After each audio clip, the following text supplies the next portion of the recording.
Hey, you! Want to learn how to get the most out of your Sarah Steel? Well, that's what this video is about. So let's get started.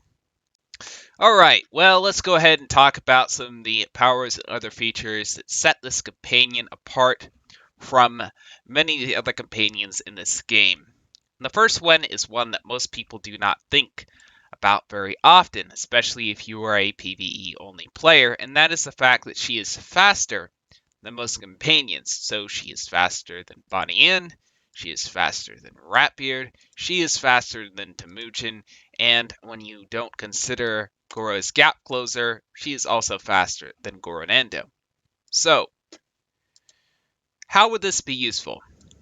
So, this is useful because when you are charging a musketeer like nausica or exeter, either those two, or anyone who has, not a huge amount of range, she can basically have a gap, a charging gap, that is wider than their range, and she can still hit them.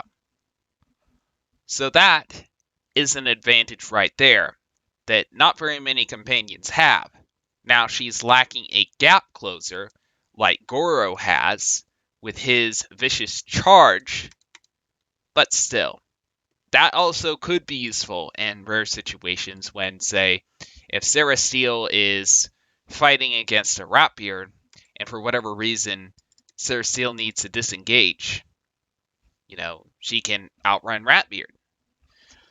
So that's how you can think of her extra movement.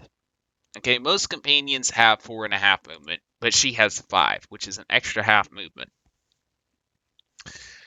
Alright, well, let's go ahead and have a look at the movement range of some of her counterparts real quick, just to get you a little bit comparison.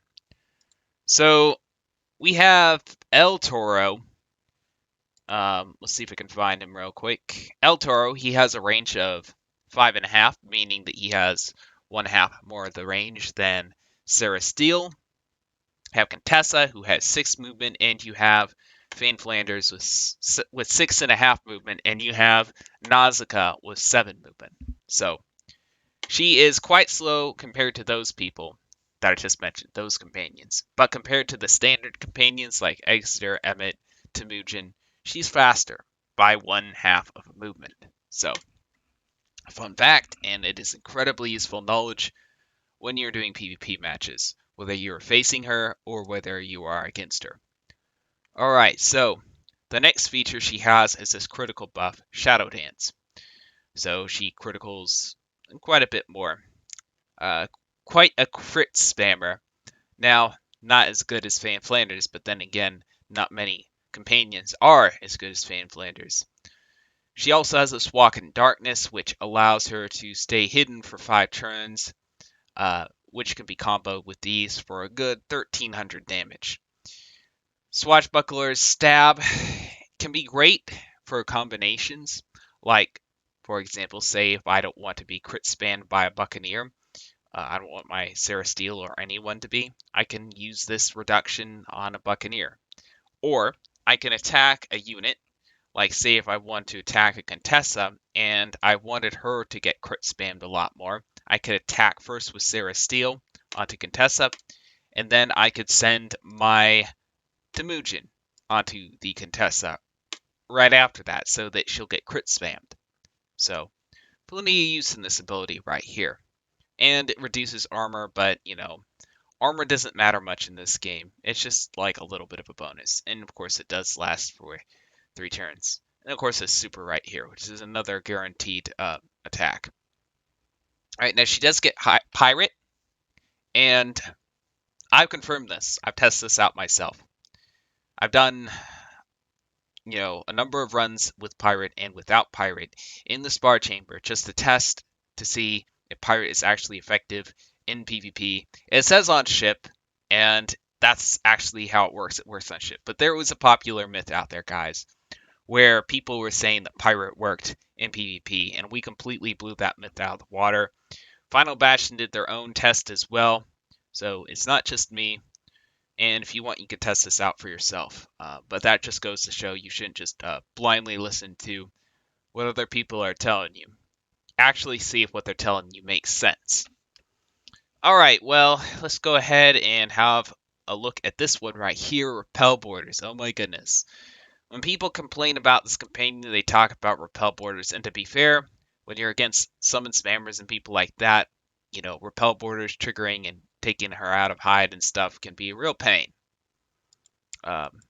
So, yeah, those are her features, guys. Those are her features. Alright, so I did forget to mention this, but this companion also has trap sense, meaning that she can walk over traps and take 50% less damage, so extra bonus, particularly versus musketeers. Fun fact, y'all. Now let's continue. Next, let's talk about a setup that I like to use on her. I can't really think of a more effective setup than this. I've seen a few setups, and a lot of people are confused with how to set up this companion. I'm going to explain my reasoning for this particular setup and why I have it. So she automatically comes with Repel borders. There's no getting rid of that. That being said, I put First Strike 3 on her, and the reason being is that she can spot Vengeance Strikes and Blade Storms, because when you have rank 3 of those particular attacks, they are hidden, so it gives her an extra chance to get her own crit spams off, and of course we have the Blade Storms coming through with some chains, because this companion does critical a lot, especially when combo with Shadow Dance, and a nice buff from Flanders called Cloud Spirit. But yeah, the next thing I have set up on her is a Riposte.